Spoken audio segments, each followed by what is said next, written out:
शुक्रिया बेटी।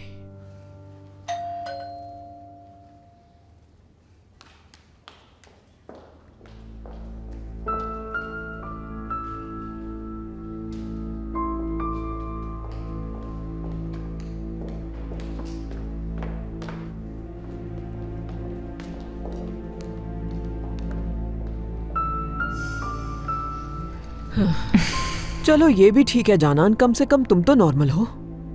तो आप क्या चाहती हैं? क्या हम सब इस घड़ी में हिम्मत हार जाएं? जो आपके बेटे ने बिगाड़ा है आखिरकार वो किसी न किसी को ठीक करना ही होगा ना। जानान जान, क्या तुम तूबा का ख्याल रख सकती हो प्लीज? इन सारे मसाइल में मेरी बेटी अकेली रह गई है। तुम बात करो उससे, उसकी हिम्मत बंधाओ, ठीक है? तुम्हें परेशान होने की जरूरत नहीं है, मैं बात कर लूंगी। लेकिन तूबा तुम्हारी सोच से भी ज्यादा मजबूत है। बहुत हिम्मत वाली बच्ची है तुम्हारी। तूबा बहुत डिस्टर्ब थी, बाहर जाना चाहती थी, इसीलिए मैंने नहीं रोका उसे। जो कुछ इस घर में हो रहा है उसकी वजह से टूट गई है वो बच्ची।